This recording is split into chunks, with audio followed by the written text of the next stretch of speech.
Hello investors, स्वागत है आपका हमारे चैनल इन्वेस्टमेंट के बाज़ार पर। टाटा कैपिटल का आईपीओ मार्केट में लॉन्च होता हुआ देखने को मिलेगा 6 अक्टूबर से। एंड वैल्यूएशंस कैसे हैं, 100% अलॉटमेंट कैसे यहाँ पर मिल सकता है, और क्या आप कह सकते हैं इस आईपीओ में पैसा लगाना चाहिए, क्या जीएमपी चल रही है, सब पर बात करेंगे इस वीडियो के अंदर। 2 तारीख का आज दिन है। आप सभी को happy Dussehra and happy Gandhi जयंती।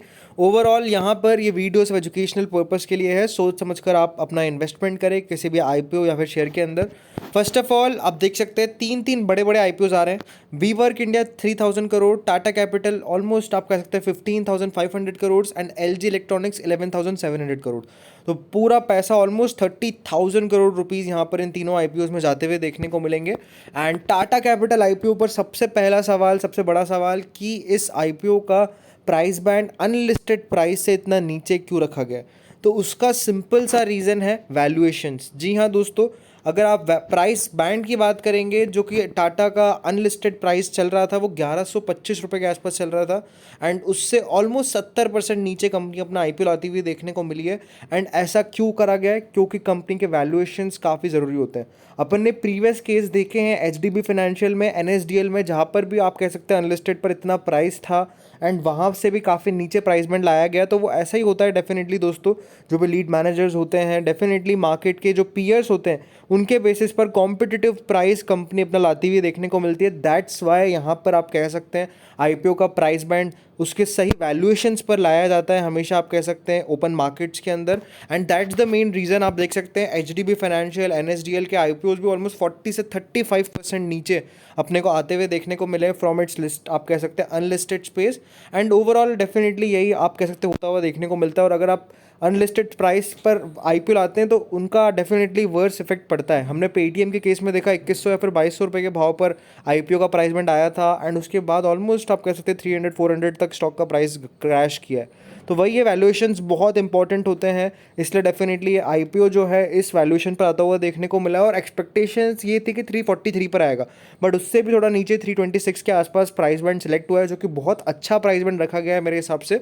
बाकी सबसे इंपॉर्टेंट बात, अब एंकर लिस्ट अपने को बहुत जल्द आती हुई देखने को मिलेगी। 6 तारीख को आईपीओ ओपन है तो 5 तारीख को मे बी एंकर लिस्ट यहाँ पर आती हुई देखने को मिल जाएगी। और बताया जा रहा है एलआईसी जैसे बड़े नाम यहाँ पर एंकर लिस्ट में शामिल हो सकते हैं और बड़ी डिमांड एंकर लिस्ट में यहाँ पर रह सकती है। तो बड़ा दोस्तों एंकर लिस्ट का जो लिस्ट आएगा वो बहुत इंपॉर्टेंट रहने वाला है। अभी लास्टली वी वर्क इंडिया की एंकर लिस्ट आएगी जो कि बहुत अच्छी नज़र आती हुई देखने को मिल रही है। म्यूचुअल फंड्स काफ़ी सारे हैं, काफ़ी सारे नोटेबल इन्वेस्टर्स वहाँ पर एंकर लिस्ट के अंदर है।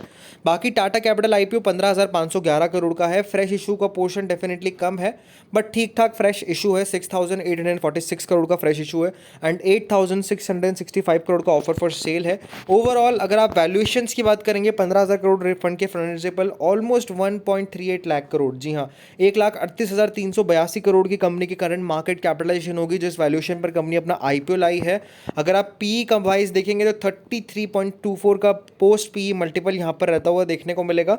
अनडाउटेडली अगर आप देखेंगे तो सबसे ज़्यादा एक्सपेंसिव भी नहीं है और सबसे ज़्यादा चीपर साइड पर भी नहीं है, ठीक ठाक वैल्यूएशंस में कहूँगा। अगर आप कंपेरेटिवली देखेंगे एचडीबी का वैल्यूएशन 28 के पी मल्टीपल है, सुंदरम फाइनेंस 26, 23 का यहाँ पर आप कह सकते हैं एल&टी फाइनेंस है, चोलामंडलम इन्वेस्टमेंट 31, बजाज फाइनेंस 37। तो सीधे डायरेक्ट कंपैरिजन बजाज फाइनेंस से इसका किया गया है वैल्यूएशंस वाइज।